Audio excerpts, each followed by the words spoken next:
par un autre des 4 qui restait aussi 8 jours, et ainsi de suite jusqu'à ce qu'on arrive à un résultat. J'ai passé des moments extraordinaires, j'ai jamais eu une minute où je me suis ennuyé, où j'ai trouvé le temps long. Au bout donc de 80 jours, on a eu les 3 grands prédateurs, l'ours, le glouton et surtout le loup que personne n'avait eu en affût comme ça.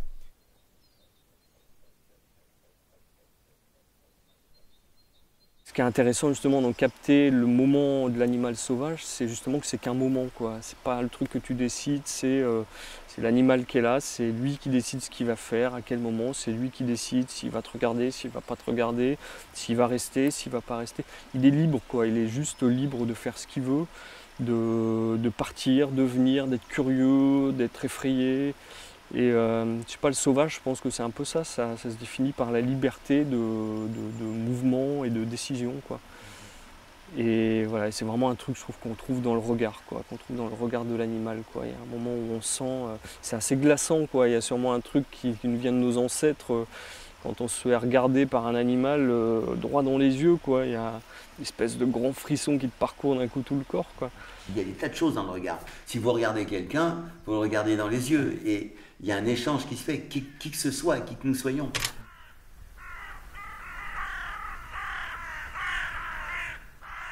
J'ai choisi ce métier avant tout comme c'est un rêve de gosse, on va dire. Quand j'étais gamin, je bouffais beaucoup de documentaires animaliers. J'adorais regarder des bouquins sur la nature. Enfin, c'était vraiment les animaux qui m'intéressaient à l'époque. Ah bah c'est une chance énorme de faire ce métier et de pouvoir en vivre, parce qu'il y en a beaucoup qui se voudraient le faire, mais qui ne peuvent pas ou qui ne pourront pas en vivre, c'est certain. Il y a eu aussi plusieurs étapes dans ce métier de photographe. Je dirais que quand j'ai commencé à faire de la photo, c'était pas parce que j'étais photographe, c'était parce que j'étais passionné d'oiseaux, j'étais ornithologue comme on peut dire. Et donc j'avais une obsession, c'était de faire des photos d'oiseaux. À la base, je ne suis pas un technicien, c'est-à-dire que faire de l'image, j'aime bien. Maintenant, voilà, si j'aime photographier et filmer des animaux, filmer la nature, c'est avant tout en effet pour passer du temps dans la nature. Si je pouvais être payé, être dans la nature sans rien faire, ça m'irait très bien. Maintenant, c'est un peu plus compliqué.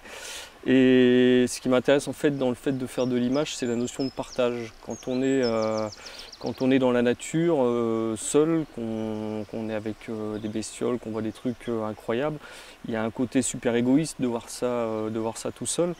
Et